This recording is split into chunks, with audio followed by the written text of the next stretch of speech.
After a disappointing season, the Cowboys now have the 12th pick in the draft, and Mel Kiper in Field Yates' latest mock, they have Dallas selecting Matthew Golden, a wide receiver from Texas, but Jerry Jones might be interested in Ashton Jeanty. Jerry recently met with the running back, and here's what went down. When I came in the room, he was holding this like championship belt and just looking at it. And I was like, where's this going to go?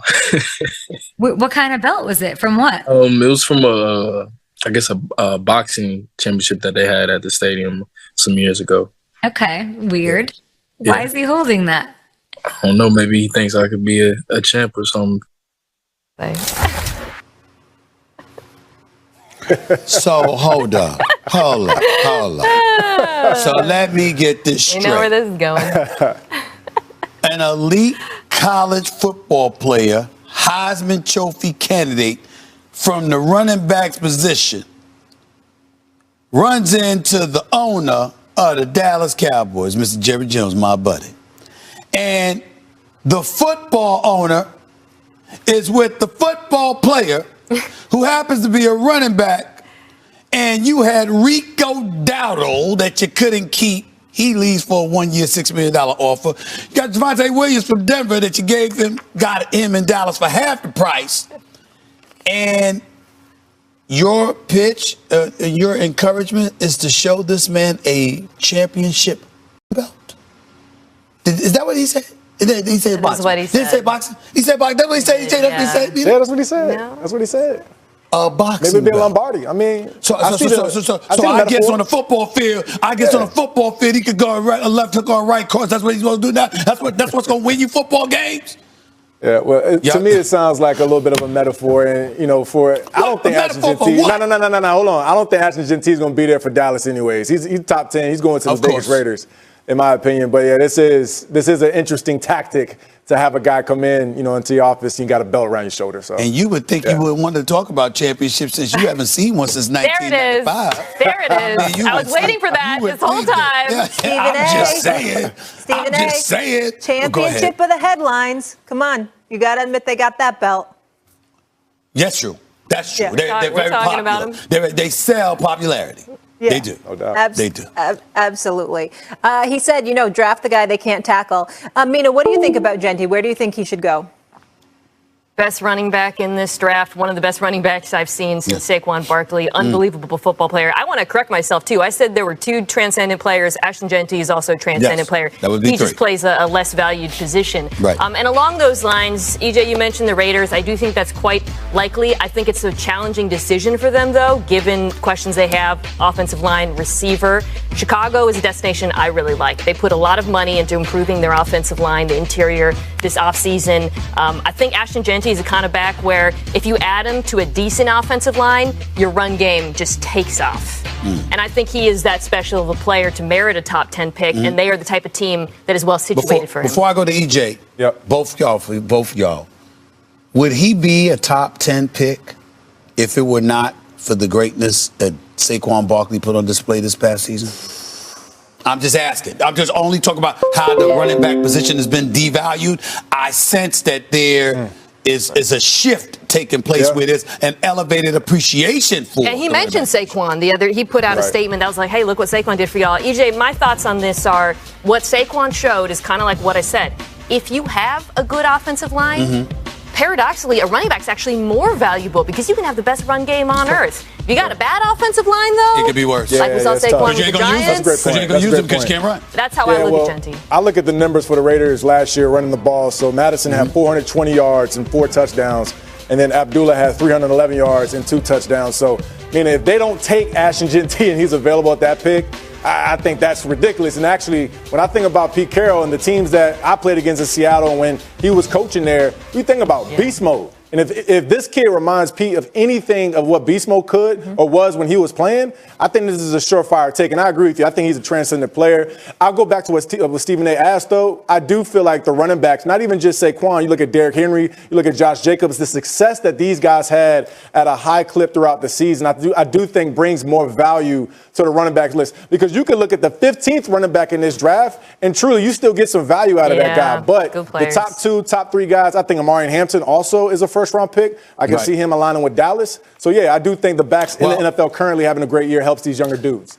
I agree with you. That's why I asked the question. I just think it's a waste of time if you either the two situations. A, if you don't have a good offensive line, or B, you're not committed to prioritizing having a good offensive line. Then don't even think about a running back because all that's going to it's a waste of time. Well, let me ask you this, though. Who's to say the line could get better into next year's draft? Maybe this year it's in progress. Again, this is the first year where Pete Carroll's back and you just re-signed Geno Smith to an extension. I think it was an extra 2-year deal or something like that. So he's going to be there for a while. He's going to be their guy. So to me, this makes sense because we don't know if the running backs are going to be as strong in next year's class. I prefer taking Jeanty right now. You have him for the next 8 to 10 years as long as he can stay healthy and you can build the offensive line in the future. Fair enough. Yeah, makes he ain't going to sense. stay healthy. He ain't got no line. He ain't going to stay healthy. He ain't got no line. We'll see. DJ, you mentioned beast mode. You know, after this quick break, I have some film of one Mina Kimes going beast mode. Stephen A? Yep. Draft picks. Sure thing. Many people believe that could be the case with Abdul Carter, the defensive end out of Penn State. Louis Riddick, ESPN NFL analyst, on Get Up yesterday, he compared Abdul Carter to another guy that has been a sure thing so far in the NFL when it comes to Micah Parsons of the Dallas Cowboys. Yeah, you know what? He is. He has that kind of potential. He has that kind of get off. He has that kind of explosiveness. He has that kind of versatility where he can play off ball. He can play on ball. Like he asked to play defensive end this year because he wanted to do the same things that.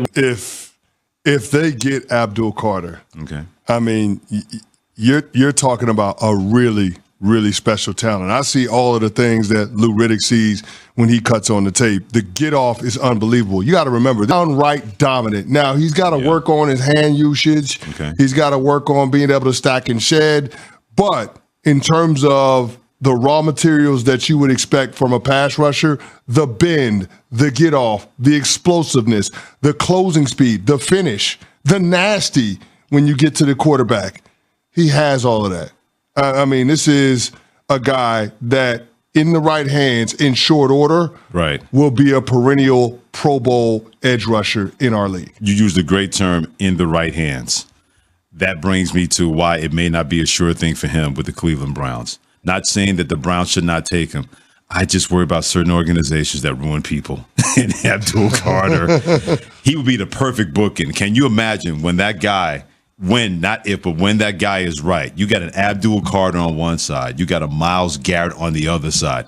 You really do not have to blitz if you're the Cleveland Browns. Nope. You got those two dudes coming off that corner 150 miles an hour, and the quarterback's got to be aware of that. And in that division, where you got to deal with Joe Burrow twice a year with Cincinnati, Lamar Jackson twice a year with the Baltimore Ravens, whoever will be the Steelers quarterback going forward twice a year. If you can have two dudes like that, you solve a lot of problems. But I look at certain organizations, CC, that they always seem to have the horseshoe upside down and not right side up. And that's my concern with him being a sure thing for the Cleveland Browns, to get his behind out of there. Yeah. If you're Abdul Carter, as talented as he is, I want him to go to the right organization. The Cleveland Browns have not been a right organization for longevity and players in their careers for more than a minute. They haven't been the right organization for quarterbacks, but they've done a decent job with the other players. I mean, Myles Garrett is Defensive Player of the Year. Unbelievable talent. You've seen what Denzel Ward turned into. You've seen what Jeremiah Owusu-Koramoah has been since they drafted him out of Notre Dame. We've seen what David Njoku has been as a tight end. He was a former first-round pick. The guys that they've taken with picks on the offensive line, all of them seemingly have panned out, save Jedrick Wills. So they've done a good job with the draft picks outside of the quarterback. But the biggest issue with that franchise is being able to figure it out with the guy under center. Now, I understand that the opportunity cost would be too great to pass on Abdul Carter and, for that matter, Travis Hunter. Sure. And so I think they go in that direction with the second overall pick. But my cause for pause with the Cleveland Browns wouldn't be about taking a guy that I think will end up with his career on a gold jacket. My issue with the Cleveland Browns as it pertains to draft picks is taking a guy that you think needs to develop properly, a guy that needs the supporting cast around him in order to do his job. Right. When you talk about what Travis Hunter does, when you talk about what Abdul Carter does, they don't necessarily need others around them to be great. in order for their greatness to shine through. But when it comes to that quarterback position, you absolutely have to have the right supporting cast. And that's why I think more quarterbacks are ruined than made in the National Football League, because the organization is not in a position to support that quarterback properly or develop that quarterback properly. By the Chris Canty, Freddie Coleman together on Sportsman an ESPN radio. That's why I had pause for cause. You're exactly right in terms of how they completely messed up the guy under center, because they had a guy they thought in Baker Mayfield. When everything went haywire, guess who got thrown on the sword? It was him. Oh, the underwear smells bad. It's Baker's fault. Turns out Baker Mayfield good at football. Pretty good at football. Good at football. Two teams later, 3 teams after the Cleveland Browns, we've seen he's able to do. And he was the one that was the whipping boy for all their sins. Yeah. And then they went out there and gave all that money to Deshaun Watson. That's blown up in their face. Oh, by the way, if you had this version of Baker Mayfield in the window that the Cleveland Browns just had over the last 3 years, what do you think that team would have been able to do? Well, not for nothing, CC. They did have that guy from the first couple of years in his NFL career, because I seem to bring some memory to my memory that he got them to the playoffs and won a playoff game on the road. Right, went on the road to beat Pittsburgh and Ben Roethlisberger, even at the end of his career, and then gave to Kansas City for 3.5 quarters. Yeah. So they had that guy, and they decided as an organization, everybody's screwing up. Let's blame one guy and bring in Deshaun Watson. That's why I had pause for cause with Abdul Carter, because if things go haywire, we know what they'll do. They'll blame somebody else, whether he plays quarterback or not. That's why I had pause for cause with him going to the Cleveland Browns with that organization. Yeah, but you know what, though? I mean, having Abdul Carter is an investment in what happens with Myles Garrett, too, because now all of a sudden offensive lines can't slide Myles' way all the time. They can't double and triple the team him because you got somebody else that can wreak havoc and get after the quarterback and consistently win one-on-ones. But here's the thing. If the Cleveland Browns take Abdul Carter or Travis Hunter, I don't think they can go wrong. I think both of those guys would go from Cleveland to Canton. It would be that type of special. Those guys, 5 years after they're done, are going to wear gold jackets. They're just that good. They're head and shoulders above everybody else in this draft class. No doubt. But either way, we'll see when it comes to the Cleveland Browns and that situation involving that draft. Chris Canty, Freddie Coleman together on Unsportsmanlike. And Caleb Williams of the Bears had an article in Esquire magazine that had Chris Canty going, "Why would you say all of that?" This is ESPN Radio and ESPN.